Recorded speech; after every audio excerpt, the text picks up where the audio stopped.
I want to thank His Excellency, the President, from the bottom of my heart, for this monumental achievement, for making it possible on this day to rank Uzema University among chartered universities in Kenya.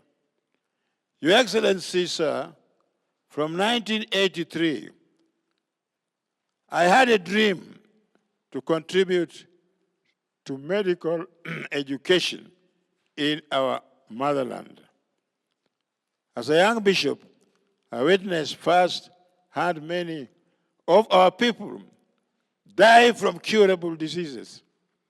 And I asked myself the question, what can I do to help our people to avert such deaths, such a catastrophe? After visiting many universities in Europe and in the United States of America, looking for a model medical school, God inspired me to build Uzema University, a medical school, in order to train doctors, nurses, clinicians, microbiologists for the community, for the nation, and for the East African region and beyond.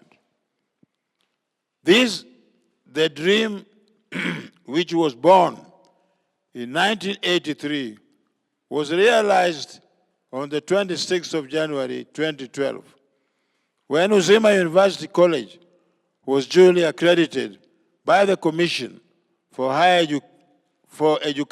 University Education.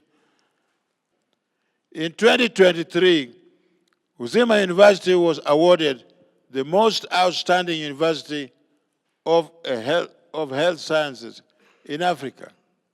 And in 2024, Uzema University was again awarded the best private university in Africa.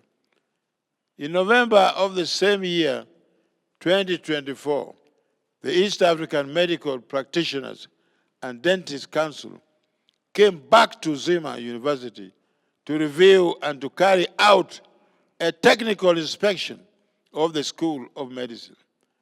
After their elaborate review and technical inspection, the School of Medicine of Uzema University was awarded 80.9% marks, the best mark that ever been given to any School of Medicine in the East African region. To crown it all, today, Your Excellency has awarded Uzema University with the best of the best gifts of all times, the Charter. Today marks a defining chapter in the journey of Uzema University, one that affirms its readiness to take its rightful place among Kenya's chartered institutions of higher learning. I'm privileged to share in this transformative moment where we move beyond ceremony to celebrate credibility, maturity, and a national recognition of an institution that has come of age. On behalf of the Commission for University Education, I warmly congratulate the leadership, faculty, students, and the entire Uzema University community on this hard-earned milestone. This charter not only affirms your academic achievements, but also honors the institution's founding mission to offer holistic health education grounded in Christian values. Today, Uzema University stands ready to scale up its contribution to Kenya's health workforce, medical research, and community services. The conferment of this charter is a clear vote of confidence in the university's capacity to deliver on that mission at the highest level. As the national regulator for university education in Kenya, we remain committed to working alongside Uzima University on this fundamental journey through continuous quality assurance, institutional support, and strategic engagement. To the Uzima University community, this is your moment. Keep the torch of excellence burning. Let your new status reflect not only the institutional growth, but also the true leadership in service, innovation, and ethical grounding. Thank you very much, sir, for making time for the conferment of the charter to Uzima University today. This is yet another powerful reaffirmation of your government's commitment to expanding access to quality university education, fostering innovation, and strengthening institutions that serve our national development agenda. Today, Uzima University becomes the 30th chartered private institution of higher learning in Kenya. Uzima University has consistently demonstrated a steadfast commitment to the academic excellence, ethical grounding, and a niche in specialization in health sciences, one of the priority areas of your government. The university's focus on training healthcare professionals, conducting relevant research, and integrating community service within its learning model aligns seamlessly with the government's vision under the bottom-up economic transformation agenda and the goals of the universal health coverage. As a ministry, Your Excellency, we remain steadfast in our commitment to supporting institutions like Uzima University through policy guidance, quality assurance, infrastructure support, and research collaboration. We envision an ecosystem where both public and private universities thrive, complement one another, and contribute meaningfully to the national agenda. Your Excellency, sir, this milestone also reaffirms the critical role of private universities in expanding access to higher education. Out of the 80 universities in this country, 36 are private. These institutions absorb thousands of students annually and introduce innovation models of learning, governance, and community engagement. Uzima University's achievement is a testament that the private universities, when well managed and adequately supported, can deliver world-class education and meaningful contribution to the national development. Your Excellency, this charter award is part of a broader reform agenda aimed at building a differentiated and globally competitive university education system. Under your leadership, Your Excellency, the government has prioritized alignment of higher education with economic access through several bold interventions, mainly outlined in the report of the Presidential Working Party on Education Reforms. Your Excellency, sir, the Ministry of Education, through the Commission of the University Education, remains committed to diligent and transparent processes that have guided Uzima University to this point today. The Commission's role remains central to safeguarding the integrity of our university education system. Joined by the deans and all faculty members.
begin with the charter. And the charter, Your Excellency, is the legal document that establishes the university, that provides for its governance. And this instrument now is passed on to the chair and eventually to the Vice Chancellor for safe custody and use in the university.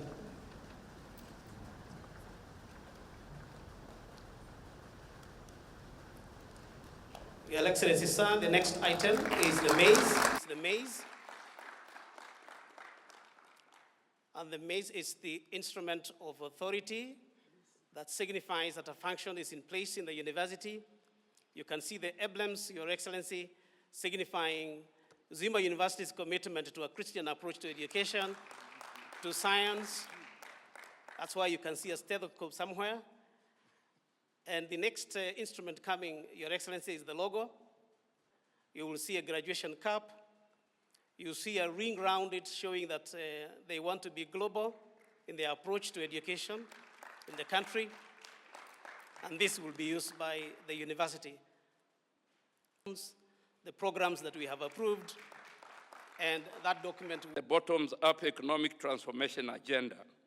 Your Excellency, the award of... As a constituent college of the Catholic University of Eastern Africa, it was granted to take your position in the presidential ceremonial desk. Be of benefit to the advancement of university education in Kenya.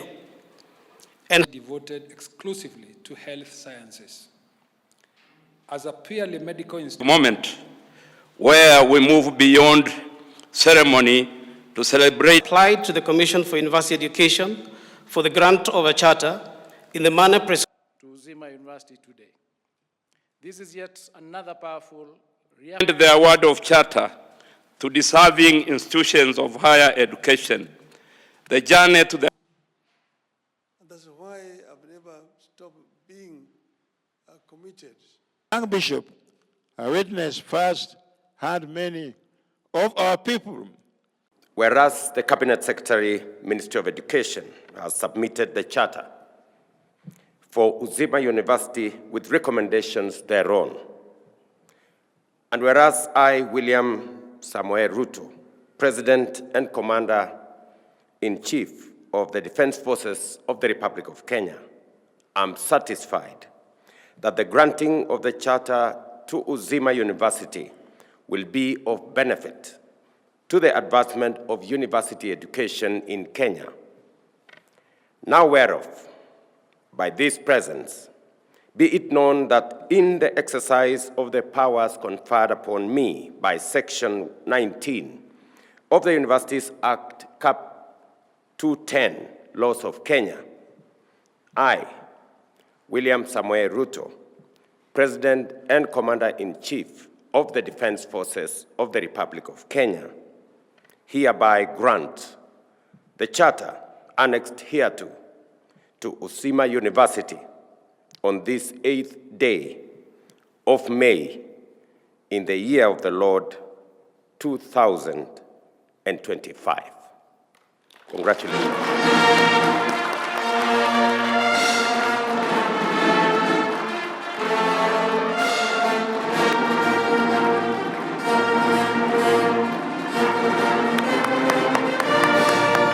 We are gathered here today to mark yet another significant milestone, not only for Uzima University, but also in our relentless pursuit of equitable, high-quality, accessible, and transformative higher education in Kenya.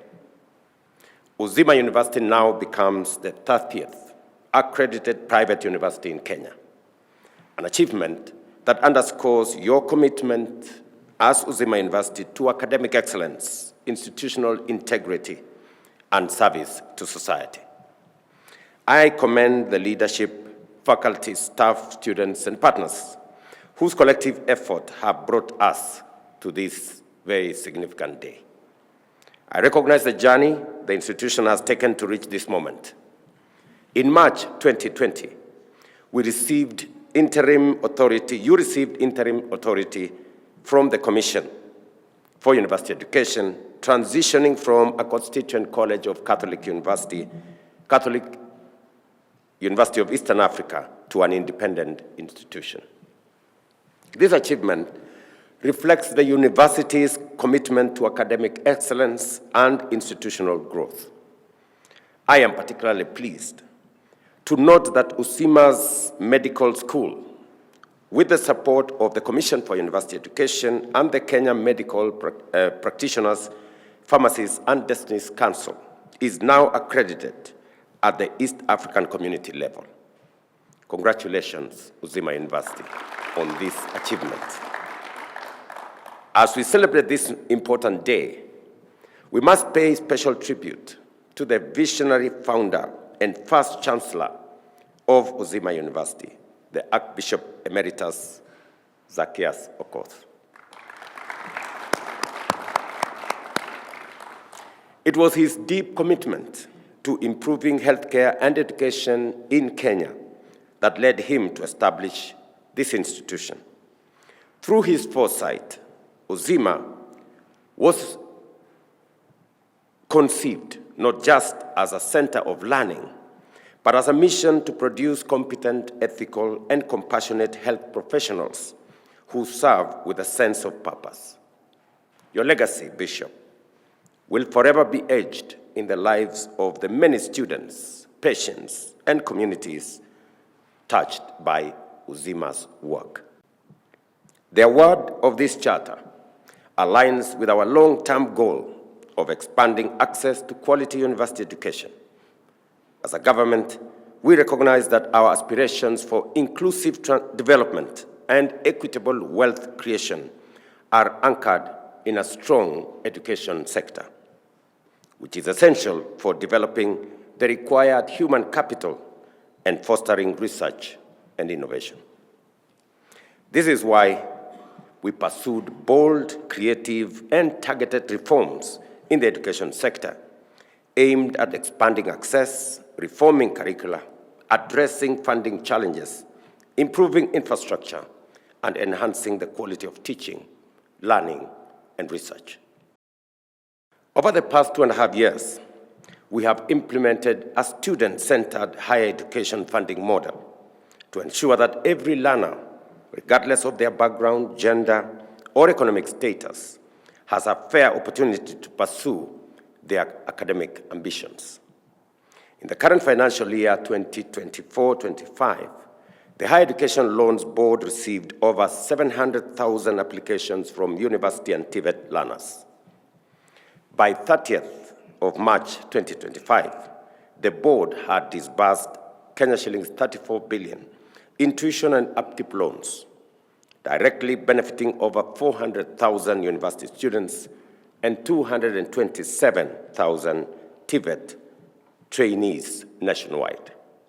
The total financial support awarded so far stands at 47 billion Kenya shillings, and I want to assure all learners, parents, and institutions that the Government of Kenya remains fully committed to ensuring complete disbursement of funds within the current financial year. This new funding model has resolved the long-standing challenge of chronic underfunding that had pushed many public universities to the brink of bankruptcy. Today, these institutions are on the path to financial recovery and are expected to clear their debts in the coming years. Uzima University's growth fits perfectly within our national objective to widen access to quality university education. And I'm very happy that Uzima has chosen the path of quality rather than mass education. It speaks to the commitment of Uzima University to produce high-quality graduates, and you have my unqualified support as you pursue that goal. You would have chosen to bring on board all the courses that I see in all the other universities. I know very well that it is difficult, it's much more expensive to train STEM courses, especially in the medical field. But because of your commitment and because of your strategic positioning, you chose the rather difficult but a path that will eventually speak volumes, to create a niche and not just to train, mass training of different courses, merely in pursuit of courses that many people can afford and pay for, but rather you have chosen the path of medical field, more difficult to train, more expensive to train, but the outcomes have life-changing experience in society. And I think you're answering the question that the Right Honorable Prime Minister said. He asked a question. We have countries that we were at par several years ago at independence. But today, the gap between us and them is huge. And he has asked us, what right decisions did they make that we did not? Among them, I must say, is the kind of decisions that Uzima has made. Uzima's range of programs, including medicine, clinical medicine, nursing, microbiology, and health systems management, reflect the institution's dedication to health sciences and our national needs. The university has also cultivated strong partnerships locally and internationally, which extends beyond lecture halls and ensures its students benefit from a vibrant ecosystem of research, innovation, and practical training. Uzima's range of programs, including medicine, clinical medicine, nursing, microbiology, and health systems management, reflect the institution's dedication to health sciences and our national needs. The university has also cultivated strong partnerships locally and internationally, which extends beyond lecture halls and ensures its students benefit from a vibrant ecosystem of research, innovation, and practical training. Your collaboration with Jaramogi Oginga Odinga Teaching and Referral Hospital and 6 county governments, including Kisumu, Vihiga, Siaya, Homa Bay, Bungoma, and Kakamega, has enhanced clinical placements, providing your students with practical, high-quality, and locally relevant training. I must comment that because of in recognition, actually, of the commitment of the founder, Zacchaeus Okoth, Archbishop Emeritus, and because of the demonstrated commitment of Uzima University to training healthcare personnel, and as we pursue universal health coverage, the requirement of highly trained quality personnel is necessary, and therefore, the government of Kenya is going to provide a grant of Kenya shillings 100 million to Uzima University to further the training of the much needed health personnel in Kenya. Internationally, I applaud Uzima's collaboration with Kenya Nurse and Remar Nurse, which enables your graduates to sit for National Council licensure examination and other international exams, opening global opportunities in countries such as the US and Australia. The former Prime Minister is challenging us to think deeply. Korea made the decisions that changed their destiny. Singapore made the decisions that changed their destiny. If we are to change our destiny, we have to make decisions that will change the course and destiny of our nation. They may not be popular, they may not be simple, but these are the right decisions. It is up to us either to make politically correct, simple, convenient decisions, or make the right decisions that will change the destiny of our country.